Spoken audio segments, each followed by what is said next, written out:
শুরু করছি পরম করুণাময় অতিশয় দয়ালু আল্লাহ তাআলার নামে। সেই সাথে অগণিত দরুদ সালাম তাজদানি মদিনা নূরে মুজাসসাম নূরুল আলা নূর হুজুরে আকরাম মুহাম্মদ মুস্তাফা আহমদ মুস্তাফা সাল্লাল্লাহু আলাইহি ওয়াসাল্লামের রওজায়। আল্লাহ তাআলা কুরআনুল কারীমের সূরা আল ইমরানের 61 নম্বর আয়াতের শেষ অংশে বলেন, লানাতুল্লাহি আলাল কাযিবিন, মিথ্যাবাদীরা মালাউন, অর্থাৎ যারা মিথ্যা বলে তাদের উপর আল্লাহর অভিশাপ। কেমন অভিশাপ জেনে নেই।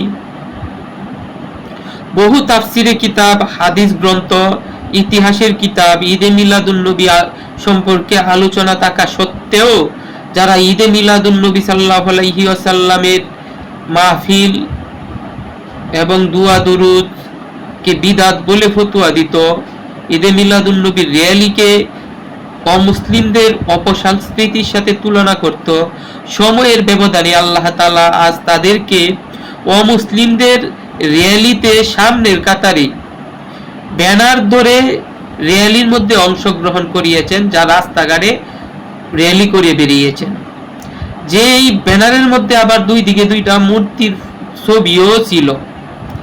তাদের কাছে ঈদে মিলাদুন নবীর র্যালি ভালো লাগে না, মূর্তির র্যালি ভালো লাগে। এটাই আল্লাহ তাআলার বিচার। আল্লাহ তাআলা উত্তম ফায়সালাকারী। আর আল্লাহর অভিশাপ যাদের উপর, তাদের এই দুনিয়াতেও কল্যাণ নেই, আখিরাতেও কল্যাণ নেই।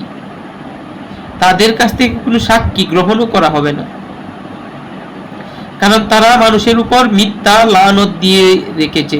লানতকারীর সাক্ষী আল্লাহ তাআলা কিয়ামতের দিন নিবেন না। হাদিস শরীফে স্পষ্ট আছে। আল্লাহ তাআলা আমাদের সবাইকে বুঝার তৌফিক দান করুক। মদিনাওয়ালা নূরুল আলা নূরের ভালোবাসা, প্রেম, মহব্বত দান করুক।